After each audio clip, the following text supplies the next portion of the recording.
एक वर्कहॉलिक काम में डूबा हुआ और एक प्रोडक्टिव व्यक्ति दो कंप्लीट चीज है। हम एक ऐसे समाज में रहते हैं जो मूल्यों पर काम करता है। ऐसे समाज में हर समय काम में पूरी तरह से डूब जाना और दुनिया की दूसरी सभी महत्वपूर्ण चीजों को भूलना आसान है। इससे भी जरूरी बात, यदि आप अपने आप को लंबे समय तक काम करने के लिए मजबूर करते हैं तो आप लेस प्रोडक्टिव हो जाएंगे। इसके बजाय आप जितना चाहे उतना काम करें। इसी तरह दूसरों से लंबे समय तक काम करने की मांग ना करें। ऐसा करने से आपके एम्प्लॉय आपका सम्मान करेंगे, क्योंकि वे देखेंगे कि आप उन्हें इंसान के रूप में मानते हैं, ना कि कैश मशीनों के रूप में। पश्चिम के लोग इस बारे में भी डिंग मारते हैं कि वे कितना काम करते हैं और पिछले हफ्ते उन्होंने कितने घंटे काम किया है। यह निश्चित रूप से ठीक है, लेकिन इसका मतलब यह नहीं है कि हर किसी को वर्कहॉलिक काम में डूबे रहने वाला होना चाहिए। काम में डूबे रहने वाले व्यक्ति विशेष रूप से अपने काम के बारे में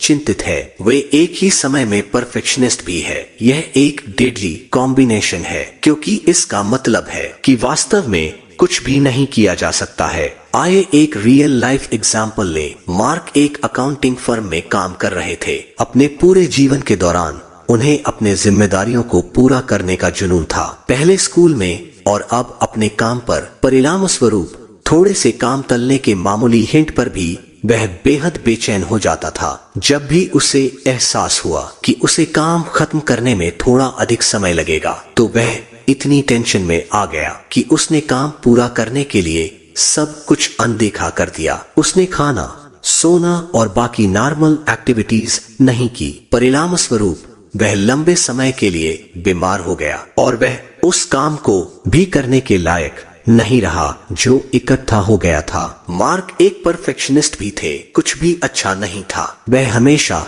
कुछ गलती ढूंढता जिन्हें ठीक करने की जरूरत होती, और जब वह गलती ठीक हो जाती तो वह दूसरी गलती को ढूंढता और ऐसा करते रहता। कहने की जरूरत नहीं है, यह उसके लिए उतना ही तनावपूर्ण था जितना कि उसके आसपास के दूसरे व्यक्तियों के लिए जो परफेक्शनिस्ट नहीं थे। इसलिए न केवल मार्क ने खुद को रोका, बल्कि उन्होंने अपने सहयोगियों को भी निराश किया। इसका मतलब यह नहीं है कि आपको सभी गलतियों को छोड़ देना चाहिए, लेकिन क्या आवश्यक है इस पर विचार करने की आवश्यकता है, ना कि छोटी गलतियों पर। ऐसा करने के बजाय तब तक काम करने की कोशिश करें जब तक यह आपको सूट करे। एक एफिशिएंट वर्कर बनने में सबसे जरूरी चीज है कुछ घंटों लगातार काम करना। जब आप वास्तव में किसी चीज पर ध्यान रखते हैं तो आप फेसबुक मैसेज, इंस्टाग्राम पोस्ट और दूसरे डिस्टर्बेंस से परेशान नहीं होना चाहते। लेकिन जिस दुनिया में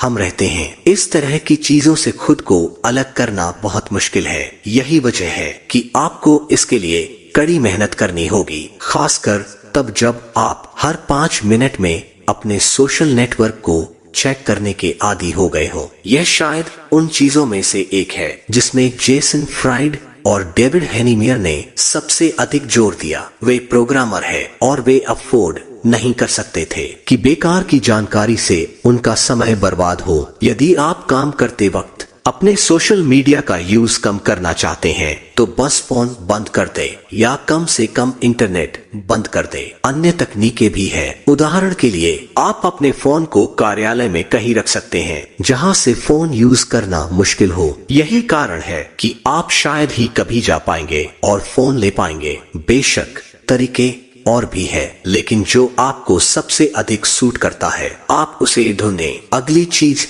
जो प्रोडक्टिविटी के लिए बहुत खराब है वो है लंबी बेकार की स्टाफ मीटिंग। फ्राइड और हेनीमियर को इस टाइप की मीटिंग से नफरत थी और यहाँ कारण है। 10 लोग एक मीटिंग में हिस्सा लेते हैं जो केवल 1 घंटे तक चलती है। इसका मतलब यह है कि 10 घंटे के फोकस्ड काम को कड़ी मेहनत के अलावा किसी और चीज पर खर्च किया गया है। बेशक मीटिंगें हमेशा खराब नहीं होती है। कुछ महत्वपूर्ण निर्णय होते हैं जिन्हें बिना किसी मीटिंग के आयोजन नहीं किया जा सकता है, लेकिन आपको बहुत सावधानी बरतने की जरूरत है कि आप इसे दूर तक ना ले जाएं। कई तरीके हैं जिनसे आप मीटिंग को प्रोडक्टिविटी के रास्ते में आने से रोक सकते हैं। बस मीटिंग की शुरुआत में एक टाइमर सेट करें। जब समय खत्म हो जाएगा तो मीटिंग भी इतना ही आसान। इसके अलावा आमतौर पर एम्प्लॉयर्स पहली बार इन मीटिंग को पसंद नहीं करते हैं। जो लोग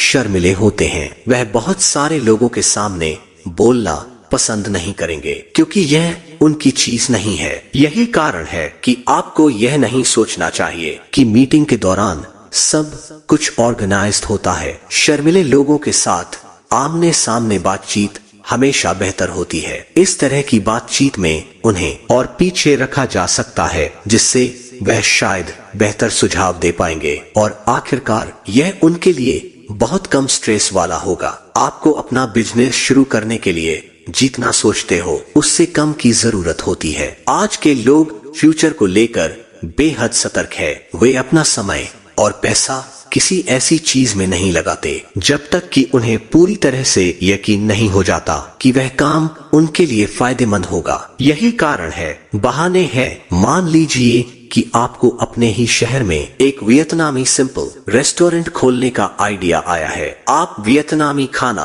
पसंद करते हैं और इसे पकाने का आनंद लेते हैं और लोगों को खाली प्लेटें लौटाते हुए देखते हैं। स्वाभाविक रूप से आप विस्तार करना चाहेंगे। हालांकि तुरंत आपके सामने कई अड़चनें आती है। कौन सी जगह पर खोलें? कंपटीशन कितना कड़ा होगा? आपका 5 साल का प्लान क्या है? कुछ समय बाद आप शायद सब कुछ छोड़ देंगे और अपने कंफर्ट जोन में बैठ जाएंगे। फ्राइड और हेनिनियर आपको जो सिखाते हैं वह बस यह है कि वही करना है जिससे आप प्यार करते हैं। बस रेस्टोरेंट खोले और देखे कि यह कहा जा रहा है। एक रेस्टोरेंट को लीड करने के प्रोसेस में आप कुछ महत्वपूर्ण बदलाव करने में सफल होंगे, जो आपको सफलता की ओर ले जाएगा। और आप इन चेंजेस के लिए संभावनाओं को नहीं देख पाएंगे जब तक आप अपना पहला साहसिक कदम नहीं ले लेते। आज इंटरनेट पर आप लाखों खुद से बने कंसल्टेंट देख सकते हैं जो आपको विश्वास दिलाने की कोशिश करते हैं। वे बिजनेस और एंटरप्रेन्योरशिप को इतने मुश्किल तरीके से बताते हैं कि आप इसे समझ भी नहीं पाएंगे। यही कारण है कि आपको उन्हें आपकी मदद करने के लिए पैसे देने पड़ेंगे। इन लोगों के झांसे पर ना आए। आमतौर पर उनके पास कोई भी ज्ञान नहीं होता है और वे जो भी करते हैं वह बात और केवल बात है। विशेष रूप से वे कुछ भी रियल नहीं करते हैं। आगे की समरी हम जानेंगे इस वीडियो के पार्ट 3 में।